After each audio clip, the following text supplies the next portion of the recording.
Praise the Lord. प्रभु का धन्यवाद हो कि उसने हमें एक और मौका दिया कि हम उसकी सभा में आ सके। प्रभु की आज की सभा में आपका स्वागत है। प्रभु आप सबको बहुतायत से आशीष दे। आज का जो वचन है मैंने विशेष रूप से इसलिए तैयार किया है कि बहुत से लोगों ने मुझसे व्हाट्सएप पे पता करा पूछा था कि हम सेवा करना चाहते हैं, हम क्या करें, अपनी सेवा के बारे में कैसे जानें। और इसी को ध्यान में रखते हुए आज का वचन आपके सामने मैं रखूँगा। हम पढ़ेंगे यहोशू की पुस्तक, उसका पहला अध्याय और उसका 7 और 8 पद। और यहाँ पर परमेश्वर का वचन हमको बताता है, इतना हो कि तू हियाव बांध कर और बहुत दृढ़ होकर जो व्यवस्था मेरे दास मूसा ने दी है उन सब के अनुसार करने में चौकसी करना, और उससे ना तो दाहिने मुड़ना और ना बाएं मुड़ना। तब जहाँ जहाँ तू जाएगा वहाँ वहाँ तेरा काम सफल होगा। व्यवस्था की यह पुस्तक तेरे चित्त से कभी ना उतरने पाए, इसी में रात दिन ध्यान किए रहना, इसलिए कि जो कुछ उसमें लिखा है उसके अनुसार करने की तू चौकसी करे, क्योंकि ऐसा ही करने से तेरे सब काम सफल होंगे और तू प्रभावशाली होगा। परमेश्वर अपने वचन के पढ़े और सुने जाने पर बहुतायत से आशीष दे। यहाँ पर परमेश्वर ने हमको एक निर्देश दिया है, क्योंकि परमेश्वर कोई भी काम अपने सौंपने से पहले, क्योंकि ईश्वरीय कार्य कोई छोटी बात नहीं है, और उससे पहले वो परमेश्वर मनुष्य चाहता है कि मनुष्य उसके अपने मन को उसके लिए तैयार करे। और जो कुछ उसने निर्देश दिए हैं इस पवित्र वचन के अंदर, व्यवस्था की पुस्तक के अंदर, इसके अनुसार करने की हम चौकसी करें, इससे ना दाएं मुड़े ना बाएं मुड़े। तब परमेश्वर अपने कार्य के लिए हमको इस्तेमाल करता है। और यही बात उसने यहोशू को इस्तेमाल करने से पहले, यहोशू के पहले अध्याय में लिखा है, कही थी कि तू ऐसा करेगा तभी तू कामयाब होगा, जिस कार्य के लिए मैं तुझे भेज रहा हूँ उस कार्य में तू जो है सफल होगा। और इन बातों को अगर हम ध्यान करें तो परमेश्वर हमारे मन को जांचने वाला है। वो हमारे मनों को जांचता है कि हमारी तैयारी कितनी है, क्योंकि बहुत से लोग प्रभु के कार्य करना चाहते हैं, कामना स्वर्ग की करते हैं, मगर अपने हृदय में नरक को पाले रहते हैं और वो शैतानी कार्यों के अंदर बहुत ज़्यादा लिप्त होते हैं। संसारी कार्यों में हम लिप्त होते हैं और परमेश्वर के निर्देशों की अनदेखी करते हैं। और जब हम ऐसा करते हैं तब हम परमेश्वर के कार्य के लिए उपयुक्त नहीं है, परमेश्वर इस्तेमाल नहीं करेगा। क्योंकि देखिए तीतुस की पत्री उसका पहला अध्याय और उसके 16वें पद में लिखा है कि वे कहते हैं कि हम परमेश्वर को जानते हैं, पर अपने कामों से वो उसका इनकार करते हैं, उसे रिजेक्ट करते हैं, उसे नकारते हैं। कामों से, मुंह से तो अपने कहते हैं कि हम ये सेवा करेंगे, हम ये करेंगे, लेकिन अपने कामों से। और परमेश्वर का वचन कहता है, वचन के सुनने वाले नहीं, वचन पर चलने वाले जो है वो धर्मी ठहरेंगे। और तब जब हम अपने आप को परमेश्वर के वचन के अनुसार चलाएंगे, सुन के उसके अनुसार करेंगे, तभी परमेश्वर अपने उस कार्य को हमारे को सौंपेगा। हमें अपने मन को उसके लिए तैयार करना है, क्योंकि वो मनों में बसने वाला परमेश्वर है। और इस तरीके से व्यवस्था विवरण 12 और उसके 8वें पद में लिखा है कि यहाँ आजकल जो काम जिसको भाता है वही करते हैं, तुम वैसा ना करना। आजकल लोग अपनी बहुत मनमानी करते हैं, बहुत मनमानी करते हैं, जो दिल में आता है वो करते हैं। लेकिन परमेश्वर का निर्देश ये है, तुम ऐसा नहीं करना, तुम्हें ऐसा नहीं करना, तुम्हें वो करना है जो मेरे वचन के अंदर लिखा है, इस व्यवस्था की पुस्तक के अंदर लिखा है। इससे ना दाएं मुड़ना ना बाएं मुड़ना। ये नहीं कि जो आप हमारी मन की इच्छा है वो हम करें, नहीं, ऐसा हमें नहीं करना। हमें वो करना है जो परमेश्वर ने हमें निर्देश दिया। अगर हम परमेश्वर के कार्य को अपने जीवन में करना चाहते हैं, उसकी सेवा को हम करना चाहते हैं, तो हमें ये इस बात का ख़ास ध्यान रखना है, हमें वही करना है जो परमेश्वर ने हमें निर्देश दिए हैं। देखिए नहम्याह की पुस्तक उसका 9वां अध्याय और 29वें पद में क्या लिखा है, तेरे नियम जिनको यदि मनुष्य माने उनके कारण जीवित रहे। ये वो वचन है, ये वो नियम है जिनके कारण मनुष्य जीवित रहे, अगर उनके अनुसार करें। क्योंकि हम परमेश्वर की सेवा इसलिए करते हैं क्योंकि उसका मेन उद्देश्य है कि लोग नाश ना हो बल्कि हमेशा के जीवन पाएँ। और जब ये जीवन हमारे ही अंदर नहीं है तो फिर हम कैसे दूसरों को दे सकते हैं। इसलिए इन नियमों को, इन विधियों को जो परमेश्वर ने हमें इस पवित्र बाइबल के अंदर हमको दी हैं, इनका मानना हमारे लिए बहुत ज़रूरी है। इसी के अनुसार करना, ये हमारे चित्त पे से, मन में से उतरने ना पाए, हटने ना पाए। रात दिन हमें इसका चिंतन और मनन करना है, तभी हम इसमें सिद्ध हो सकेंगे। और देखिए परमेश्वर का वचन क्या क्या, भजन संहिता 119 और उसके 4 पद के अंदर क्या लिखा है। परमेश्वर का वचन कहता है कि तेरे उपदेश इसलिए दिए गए हैं कि यतन से माने जाएं। यतन से मतलब है कि विद एफर्ट्स, हमें इनके लिए कोशिश करनी है, लापरवाही से नहीं कि चलो आज माना करा नहीं करा, ये गलती हो गई, चलो हमने ये कर लें वो नहीं। जो लिखा है उसी के अनुसार हमें ज़िंदगी को व्यतीत करनी है। अगर हम परमेश्वर के कार्य करना चाहते हैं, परमेश्वर के अंदर लिखा है उसमें ज़रा भी अंधकार नहीं, वो प्रचंड ज्योति है। और इसीलिए वो चाहता है कि उसके कार्य करने वाले भी प्रकाशमान हों, ताकि हम पर दोष न लगे कि हम उसके सेवक हैं। इसलिए परमेश्वर चाहता है कि हम लोग इन उपदेशों को माने, ताकि वो ज़िंदगी हमारे अंदर उतरे और वो हम उस जीवन को दूसरों को देने वाले हो सकें। और देखिए कि परमेश्वर ने काम के लिए क्या लिखा है। अगर हम पढ़ते हैं इफिसियों की पत्री, उसका 2 अध्याय और उसका 10वां पद, इफिसियों 2 और उसका 10वां पद, यहाँ पर परमेश्वर का वचन हमको बताता है, क्योंकि हम उसके बनाए हुए हैं और मसीह यीशु में उन भले कामों के लिए सिरजे गए हैं जिन्हें परमेश्वर ने पहले से हमारे करने के लिए तैयार किया। जिन्हें परमेश्वर ने पहले से हमारे करने के लिए तैयार किया, हमें चुना है उसने और उस वचन को करने, लेकिन उसके लिए वो देखता है कि हमारे मन की तैयारी है कि नहीं। हमें चुन के हमारे कार्य निर्धारित हैं। ये परमेश्वर का वचन हमको बताता है, भले कार्यों के लिए, संसारिक या शैतानी कार्यों के लिए नहीं, भले कार्यों के लिए जिनसे हमारी भी भलाई हो और जो सुने उसको वचन को उनकी भी भलाई हो। ये सारे मानव जाति की भलाई का वचन है जो कि परमेश्वर, इसलिए परमेश्वर चाहता है कि हम बड़ी चौकसी के साथ, बड़े यत्न के साथ इनका पालन करें, क्योंकि परमेश्वर ने हर एक के लिए अलग अलग कार्य रखा है। हर एक सेवक के लिए, सबके लिए एक ही कार्य नहीं, अलग अलग कार्य रखा है और अपनी इच्छा के अनुसार बांट देता है। और पवित्र वचन बाइबल में इसका बड़ा अच्छा एक सटीक उदाहरण मेरे और आपके सामने परमेश्वर ने रखा है कि किस तरीके से परमेश्वर कार्य देता है और हर एक का कार्य अलग अलग है। मैं आपके सामने पढ़ूंगा 1 कुरिन्थियों उसका 12 अध्याय, पहले उसका 1 से 4 और फिर 14 से 19 और फिर 27 से 31। 1 कुरिन्थियों उसका 12 अध्याय और उसकी 12 से 14। और यहाँ पर परमेश्वर का वचन हमको बताता है उसकी 4 से 12 मैं आपके सामने पढ़ूंगा। और यहाँ पर परमेश्वर बताता है कि वरदान तो कई प्रकार के हैं, परंतु आत्मा एक ही है। सेवा भी कई प्रकार की है, परंतु प्रभु एक ही है जो सारी कामों को देता है। प्रभावशाली कार्य कई प्रकार के हैं, परंतु परमेश्वर एक ही है और जो सब में हर प्रकार के प्रभाव को यानी उत्पन्न करता है, सेवा को उत्पन्न करता है। एक ही परमेश्वर है और सेवा कई प्रकार की हैं जो लोगों को देता है, जैसे मैंने आपको अभी बताया। किंतु सबके लाभ पहुंचाने के लिए हर एक को आत्मा का प्रकाशन दिया जाता है, हर एक को। और देखिए परमेश्वर का वचन किया जाता है, क्योंकि एक को आत्मा के द्वारा बुद्धि की बातें दी जाती है, दूसरे को उसी आत्मा के अनुसार ज्ञान की बातें दी जाती हैं। किसी को उसी आत्मा के से विश्वास की और किसी को उसी एक आत्मा से चंगा करने के वरदान दिया जाता है। फिर भी किसी को सामर्थ के काम करने की शक्ति और किसी को भविष्यवाणी करने की और किसी को आत्माओं की परख की और किसी को अनेक प्रकार की भाषाएं और किसी को भाषाओं का अर्थ बताना। परंतु ये सब प्रभावशाली कार्य वही एक आत्मा करता है और जिसको चाहता है उसको बांट देता है। जिसको चाहता है उसको बांट देता है। ये एक ही आत्मा है, परमेश्वर का आत्मा है जो इन कार्यों को लोगों को देता है, लोगों को करने के लिए सौंपता है। हर एक का अलग अलग कार्य है, लेकिन एक ही परमेश्वर है और एक ही परमेश्वर का आत्मा है जो कि हम इस कार्य जो लोगों को चुनता है उनको कार्य को सौंपता है। और उसी के बाद हम आगे पढ़ेंगे 14 से और उसका 19, 14 से 19, 14 पद से 19 पद। और यहाँ पर लिखा है, इसलिए जो उदाहरण मैं आपके सामने रखना चाहता हूँ, जो पवित्र वचन में दिया है वो ये है कि देह में एक ही अंग नहीं परंतु बहुत से अंग हैं।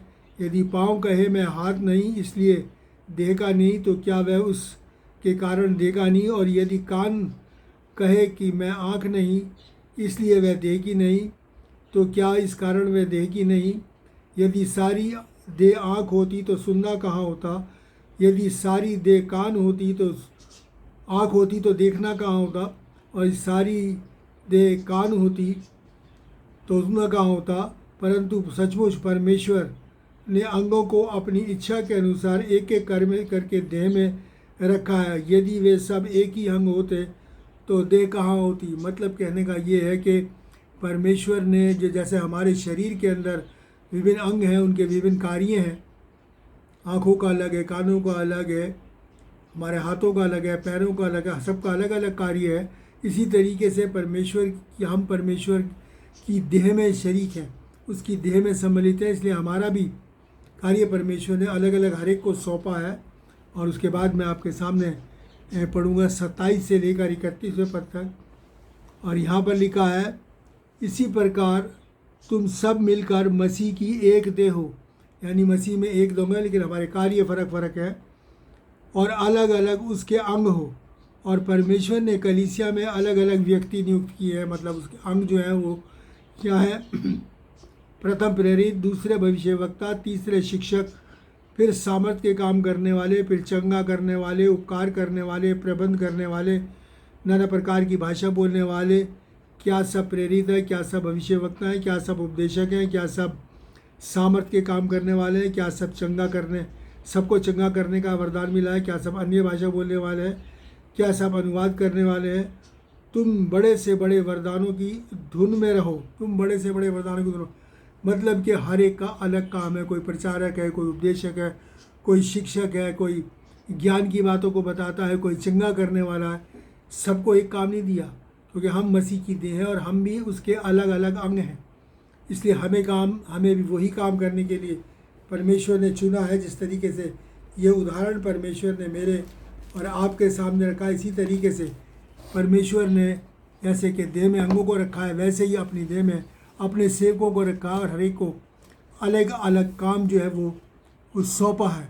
इसलिए मेरे और आपको ये बहुत ज़रूरी है कि हम परमेश्वर के उस प्रबंध के अनुसार कार्य करें और संयमी होकर परमेश्वर की कार्य की प्रतीक्षा करें। हमें प्रार्थना के साथ वचन के अपनी सेवा के विषय में प्रभु से लगातार निवेदन करना है, कि उससे प्रार्थना करनी है, क्योंकि जिन भले कार्यों के लिए हमें परमेश्वर ने चुना उन भले कार्यों कर सके। और प्रार्थना करनी है कि परमेश्वर हमें शक्ति दे, सामर्थ दे के उसके वचन के अनुसार अपने आप को परमेश्वर के योग्य बना सकें, उन कार्यों के योग्य बना सकें। क्योंकि परमेश्वर किसी भी अशुद्ध व्यक्ति को, ऐसे व्यक्ति को जो बुराई में लिप्त हो, अपने कार्यों को कभी नहीं सौंपता, कभी भी अपने कार्यों को नहीं सौंपता। इसलिए मेरे और आपको निरंतर इस कार्य के अंदर प्रार्थना के साथ आगे बढ़ना है। और प्रभु का चुनाव व्यर्थ नहीं होता। वो हमारी उत्पत्ति को जानता है, वो हमें हमारे परिमाण के अनुसार, हमारी सामर्थ्य के अनुसार हमें चुनता है, ताकि उन कार्यों को देता है जिनको कि हम करें। देखिए पहला पतरस उसका 5वां अध्याय और 6 और 7 पद में लिखा है कि परमेश्वर के बलवंत हाथ के नीचे दीनता से रहो, जिससे वह तुम्हें उचित समय पर बढ़ाए, क्योंकि उसे तुम्हारा ध्यान है। हमें परमेश्वर के बलवंत हाथों के नीचे दीनता के साथ रहना है। मतलब ये कि हमें संयमी होकर उसकी प्रतीक्षा करनी है, उस कार्य के अपने आप को तैयार करना है उन कार्यों के लिए जिन कार्यों के लिए उसने हमको चुना है, ताकि वो उचित समय पर, वो समय प्रभु जानता है कि हमारी मन की तैयारी कब होती है। और जब हमारी मन की तैयारी हो जाएगी, उसी वक्त प्रभु आपको अपना कार्य सौंप देगा। जो कार्य मैंने आपको अभी आपने पढ़ने से पहले भी मैं पवित्र आत्मा के कार्य और वरदान के विषय में आपको बता चुका हूँ। और इसीलिए परमेश्वर ने वचन में क्या लिखा है? परमेश्वर ने अपने वचन में लिखा है, जो कि भजन संहिता 37 और उसके 4 पद, यहाँ पर बड़ी अच्छी बात परमेश्वर का वचन कहता है कि परमेश्वर को अपने सुख का मूल जान। क्यों? क्योंकि उसे हमारी चिंता है। वही तेरे मनोरथों को पूरा करेगा, तेरे मन की भावनाओं को, कल्पनाओं को पूरा करेगा। उसके सामने उंडेल दे, उससे प्रार्थना कर, वो तेरे तमाम कार्यों को, तेरे मनोरथों को पूरा करेगा। बस हमें धीरज धरते हुए उस समय की प्रतीक्षा करनी है, जिस समय प्रभु हमें देख लेगा, जांच लेगा कि हाँ, हम उस कार्य के लिए तैयार हो गए। और जब उचित समय आएगा तो प्रभु हमारे को अपनी सेवा के लिए इस्तेमाल करेगा। लेकिन उससे पहले ज़रूरी है कि हम अपने मन को तैयार करें प्रभु की सेवा के लिए, क्योंकि यशायाह उसका 28वां अध्याय और 16वें पद में लिखा है कि जो कोई विश्वास रखे वो उतावली ना करेगा। उतावली से मतलब ये होता है कि जल्दबाजी नहीं करेगा कि भैया मैं फटाफट ये भी करूँ वो भी करूँ, या किसी परमेश्वर के दास को कार्य करते देखे भाई ये चंगा करता है, ये भविष्यवाणी करता है, या ये बड़ा चौपदेशक है, मैं ये करूँ नहीं। किसी को देख कर नहीं, अपने आप को परमेश्वर जो करना चाहते हो वो भी परमेश्वर को बताओ अपने प्रार्थना में। जल्दबाजी ना करें, उतावली ना करें, क्योंकि जल्दबाजी का काम जो होता है ना वो शैतान का होता है। अक्सर ये एक कहावत हम लोगों ने सुनी होगी, जल्दबाजी का काम किसका है? शैतान का। और शैतान कौन है? गड़बड़ी का।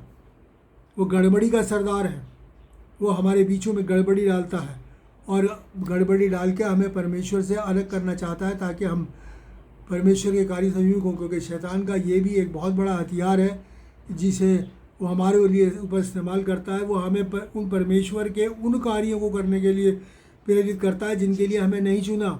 अगर परमेश्वर ने हमें आँख नहीं बनाया और हम वो सोच रहे हैं कि हम इसे देखें तो हम उस कार्य को ना करें।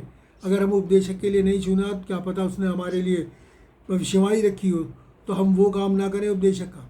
परमेश्वर से जिन्हें परमेश्वर स्वयं मेरे और आपको उस कार्य के लिए इस्तेमाल करेगा। और पर शैतान का ये बहुत अच्छा तरीका है हमें परमेश्वर के विरोध में कार्य कराने का, और इस तरीके से वो हमें गिरा देता है, परमेश्वर का विरोधी बना देता है। क्योंकि हम फिर अपनी मर्जी करते हैं, परमेश्वर की नहीं करते।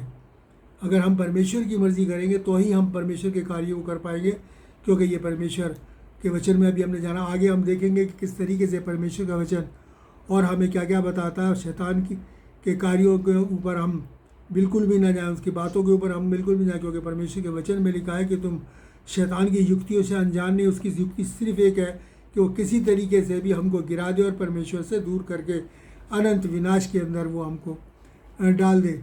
और हमें वही करना है जो परमेश्वर का वचन हमको कहता है, क्योंकि हम जैसा अभी वचन के अंदर पढ़ा कि हम उसके कौन है? अंग हैं। इसलिए हम उसी के अनुसार कार्य करें जो परमेश्वर चाहता है। आगे देखें कि परमेश्वर का वचन क्या कहता है। 1 कुरिन्थियों उसका 14 अध्याय और उसकी 33वें पद में लिखा है, परमेश्वर गड़बड़ी का नहीं परंतु शांति का करता है। वो नहीं गड़बड़ी करता। गड़बड़ी कौन करता है? शैतान करता है। परमेश्वर के नियम सिद्ध है, और ऐसे सिद्ध हैं उसके नियम के सूरज और चांद सितारे आज तक ज़रा सा सेकंड का करोड़वां हिस्सा भी अपनी टाइमिंग से अलग नहीं हुआ, क्योंकि ये परमेश्वर का निर्धारित है। इसलिए परमेश्वर गड़बड़ी का नहीं, शांति का परमेश्वर है। और वो प्रभु यीशु मसीह जो है हमारा शांति का राजकुमार है। और इसी तरीके से यशायाह उसका 28 पद और 28 अध्याय और 26वें पद में लिखा है कि परमेश्वर ठीक ठीक काम करना सिखलाता और बतलाता है। परमेश्वर ठीक ठीक काम करना सिखलाता और हमें बताएगा भी हमें क्या करना है, और सिखाएगा कि हमें कैसे करना है कार्य को। तो हम इस बात की चिंता ना करें, बस अपने आप को तैयार करें, अपने मन को तैयार करें, ऐसा मन बना लें अपना कि परमेश्वर उसमें आगे वास करें। क्योंकि वचन कहता है कि मैं चेहरा देख के नहीं, मैं लोगों के मन को देख के कार्य करता हूँ। हमारा मन उसके प्रति निष्कपट होना चाहिए, ये परमेश्वर का वचन कहता है। और देखिए कि परमेश्वर का वचन हमें सिखलाता है किस तरीके से। परमेश्वर के वचन में एक व्यक्ति है यूसुफ, जिसके विषय में परमेश्वर ने उसको चुना, और उसके बाद फिर उसके राजा वो एक चरवाहा था, और उसको कहाँ बिठाया? उसको बिठाया राजाओं के संग। देखिए परमेश्वर का वचन क्या था, हम पढ़ेंगे भजन संहिता 105 की 17, भजन संहिता 105 और उसका 17 से लेकर और उसका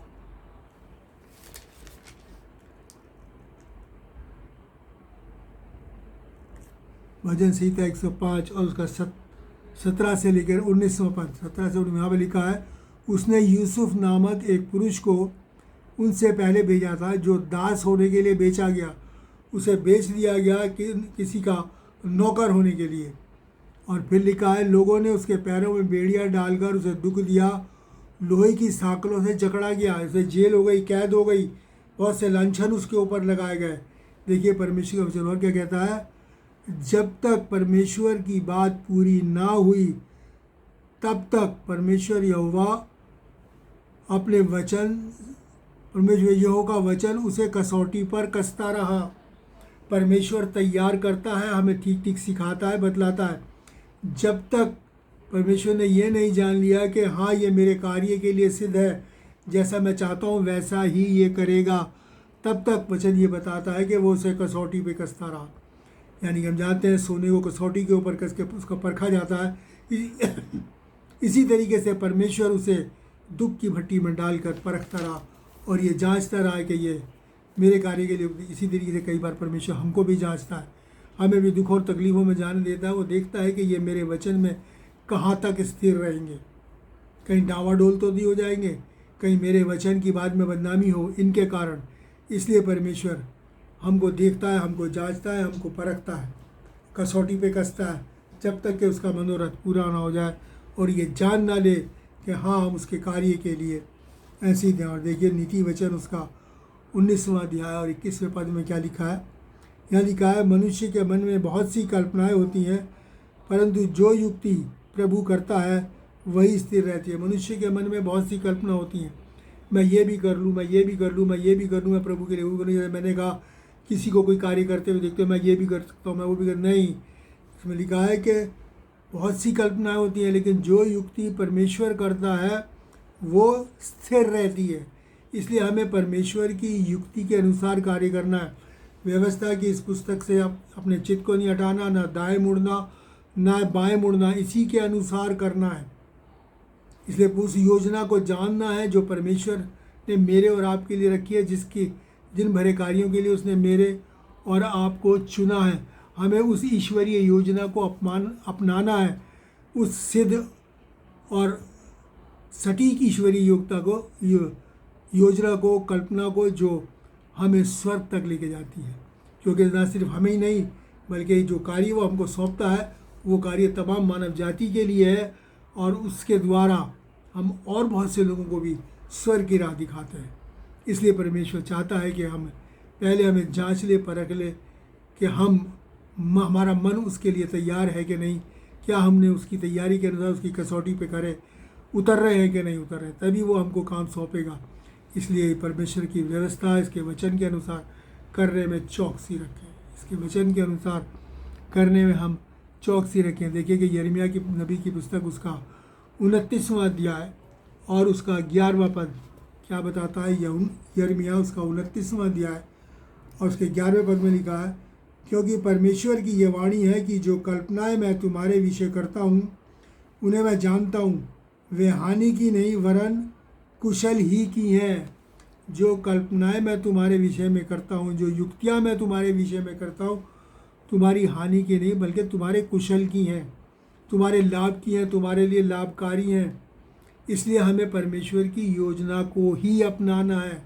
अगर हम परमेश्वर के सेवक बनना चाहते हैं तो परमेश्वर की योजना को अपनाना है, और अगर शैतान के बनना चाहते हैं तो उसका कोई ना नियम है, ना कोई विधि है, ना कुछ है। फिर विनाश के कगार में हम लोग बिल्कुल समझ लिया, उस नरक की आग की तरफ बिल्कुल बढ़ चले।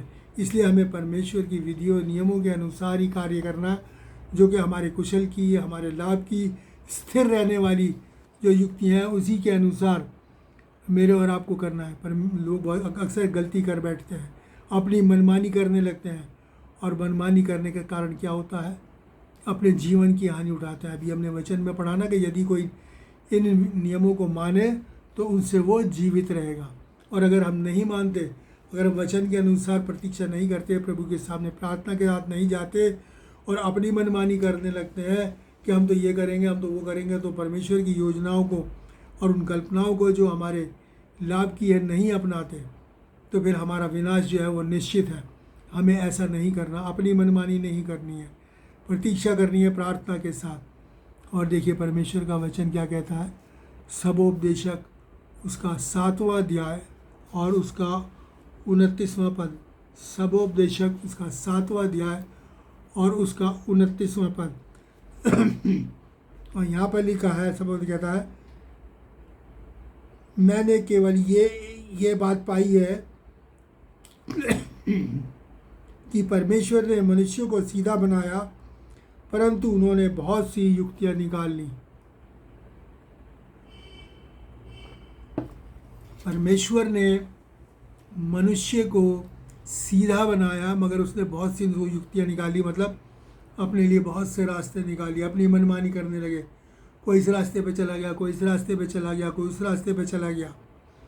और जो परमेश्वर का मार्ग था, जो मार्ग, सत्य और जीवन जो प्रभु यीशु मसीह ने कहा था, उससे भूल गए, उससे विमुख हो गए और बहुत सी युक्तियाँ निकाली। जिससे डरने लगे उसी की उपासना करने लगे। लेकिन जिसने ये सारी सृष्टि बनाई और बनाने के बाद उसने मनुष्य को बनाया और मनुष्य को कहा कि इन सबको अपने अधिकार में ले लो, पर मनुष्य जब उन्हीं का अधीन हो गया तो परमेश्वर को कितना बुरा लगता होगा अपने बेटे और बेटियों का ये हाल देखते हुए कि वो परमेश्वर ने जिनको उनके अधिकार में दिया था, जिन वस्तुओं को, वो उन्हीं के अधीन हो गया। यह है मनमानी करना। इसलिए मेरे और आपके लिए बहुत ज़रूरी है कि आप उन युक्तियों के ऊपर ना जाए, कोई अपने लिए बहुत सी युक्तियाँ ना निकालें, बल्कि जो युक्ति परमेश्वर ने हमको इस पवित्र वचन के अंदर दी है, इसके अनुसार ही हम अपने जीवन को व्यतीत करें, हर हाल में, हर विषय पर, हर बात में। बिल्कुल इसमें जिसने बहुत स्पष्ट रूप से जो हमने पढ़ा था उसमें लिखा था कि व्यवस्था की ये व्यवस्था तेरे चित्त से ना उतरने पाए, इसी में रात दिन ध्यान रहना है, तब तू प्रभावशाली होगा और तेरे काम सफल होंगे, तेरे काम सफल होंगे। और देखिए कि परमेश्वर का वचन और क्या कहता है, रोमियो उसका पहला अध्याय और 21 और 22, रोमियो उसका पहला अध्याय और 21 और 22 पर देखिए परमेश्वर का वचन यहाँ पर क्या कहता है। इस कारण परमेश्वर को जानने पर भी उन्होंने परमेश्वर के योग्य बड़ाई और धन्यवाद ना किया, परंतु व्यर्थ विचार करने लगे, इधर उधर की बातों में लग गए, और यहाँ तक कि उनका निर्बुद्ध मन अंधेरा हो गया और वे अपने आप को बुद्धिमान जताकर मूर्ख बन गए। उनका व्यर्थ की बातों में पढ़ने से क्या हो गया, वो शैतानी अंधेरे में आ गए। शैतान ने उन्हें अंधेरे में ढाँप दिया और क्या हो गया, और उनका निर्बुद्ध मन अंधेरा हो गया। अपने आप को बुद्धिमान जता के वो क्या हो गया, उस अनंत अंधेरे के अंदर चले गए, अनंत विनाश के अंदर चले गए। परमेश्वर, इसीलिए परमेश्वर के वचन में स्पष्ट निर्देश है कि मेरे और आपको मूर्ख नहीं बनना, क्योंकि परमेश्वर का कार्य मूर्खों का कार्य नहीं है। परमेश्वर मूर्खों को अपना कार्य नहीं सौंपता, वो बुद्धिमानों को सौंपता है, क्योंकि वो अगम्य बुद्धि वाला है, उसकी बुद्धि की कोई था नहीं है। इसलिए वो चाहता है कि हम उसको ग्रहण करें जिसमें बुद्धि के सारे भंडार निहित हैं, छिपे हैं, ताकि उस बुद्धि और ज्ञान के द्वारा हम उस परमेश्वर के कार्य को अंजाम दें, ताकि उसके द्वारा सबका लाभ हो, जैसे कि अभी हमें पहले भी इसमें पढ़ा था। और इसके बाद मैं आपके सामने एक पढ़ूंगा, यहाँ लिखा यूहन्ना 14 और उसका 15वां पद। यहाँ लिखा है, यदि तुम मुझसे प्रेम रखते हो तो मेरी आज्ञाओं को मानोगे। यदि तुम मुझसे प्रेम रखते हो तो मेरी आज्ञाओं को मानोगे। अगर हम उसकी आज्ञाओं के अनुसार जो निर्देश और जो विधि नियम दिए उसके अनुसार करेंगे तो निश्चय प्रभु हमें अपनी सेवा के लिए इस्तेमाल करेगा। अपने मनों को हम तैयार करें। जो बात मैंने अभी जो वचन शुरू में आपके सामने पढ़ा था, मैं वही वचन आपके सामने पढ़ के समाप्त करना चाहूँगा। यहोशू पहला अध्याय और उसकी 7 और 8। इतना हो कि तू याद बांध कर बहुत दृढ़ होकर जो व्यवस्था मेरे दास मूसा ने दी है उन सब के अनुसार करने में चौकसी करना। उससे ना तो दाहिने मुड़ना ना बाएं मुड़ना, तब जहाँ कहीं तू जाएगा वहाँ तेरा काम सफल होगा। व्यवस्था की ये पुस्तक तेरे चित्त से कभी न उतरने पाए, इसी में रात दिन ध्यान दिए रहना है, इसलिए कि जो कुछ उसमें लिखा है उसके अनुसार करने कि तू चौकसी करे तो क्या होगा, क्योंकि ऐसा ही करने के द्वारा तेरे काम सफल होंगे और तू प्रभावशाली होगा। तेरे काम सफल होंगे और तू प्रभावशाली होगा। और यकीनन जो परमेश्वर के कार्य करते हैं उनके कार्य सफल होते हैं और प्रभावशाली भी होते हैं। परमेश्वर का वचन भजन संहिता 1 में यही कहता है कि जो भी तू कार्य करेगा वो सफल होगा। और इसीलिए परमेश्वर अपने सेवकों को चुनने से पहले उनको परखता है, जांचता है, कसौटी पे कसता है, और जब वो उसकी सेवा उसके लिए जिसके लिए उन्हें चुना है उसमें वो देखता है कि ये निपुण है, ठीक है, सिद्ध हो चुके हैं, तब वो अपनी सेवा हमको देता है। इसलिए इन बातों का हम ध्यान करें। आइए हम प्रार्थना करें। महान और दयालु परमेश्वर, अनुग्रहकारी पिता, तेरा धन्यवाद करते हैं कि तूने हर विषय पर मानव जाति की पिता परमेश्वर सहायता की है, उन्हें गाइड किया है और फिर अपने निर्देशों के अनुसार उन्हें संभाला है। इसलिए पिता परमेश्वर, जो भी तेरी सेवा में आना चाहते हैं, सेवा करना चाहते हैं, उनको तेरे चरणों में रखते हैं, उससे निवेदन करते हैं इस वचन के अनुसार करने के अनुसार वो चौकसी करें। ये पुस्तक व्यवस्था की रात उनके चित्त से कभी न उतरने पाए और अपने मनों को, शरीर प्राण आत्मा को तैयार करें उस सेवा के लिए, ताकि जब उचित समय आए तो परमेश्वर वो सेवा उनको सौंपे और पिता परमेश्वर तेरा कार्य बढ़े और तरक्की करे। पिता परमेश्वर सबके लिए आशीष मांगते हैं, धन्यवाद के साथ प्रार्थना प्रभु यीशु के नाम से मांगते हैं, आमीन। अब हमारे प्रभु यीशु का अनुग्रह, पिता का प्रेम और पवित्र आत्मा की सहभागिता हम सबके साथ, तमाम विश्वासियों के साथ और हर एक सुनने वाले के साथ अब से लेकर हमेशा तक होती है। प्रभु आप सबको बहुत आयत से आशीष दे। मैं फिर से आप सबसे रिक्वेस्ट करूंगा कि इस वचन को शेयर करें, सब्सक्राइब करें, बेल आइकन दबाएं, ताकि ये वचन जल्द से जल्द पूरी मानव जाति के अंदर फैल सके और लोग जो भी प्रभु की सेवा करने आगे आना चाहता है वो अपने आप को तैयार करें और इस वचनों के अनुसार जो निर्देश दिए उनके अनुसार करने के द्वारा उस सेवा के लिए परमेश्वर की कसौटी के ऊपर खरा उतरे, ताकि परमेश्वर अपने कार्यों के लिए उसको इस्तेमाल करे। क्योंकि परमेश्वर का वचन कहता है, ये छोटी बात नहीं है कि मैंने तुमको अपनी सेवा के लिए चुना है। ये बहुत बड़ी बात है कि परमेश्वर हम नाचीज़ और तुच्छ प्राणियों को अपनी सेवा के लिए चुनता है। प्रभु आप सबको आशीष। God bless you.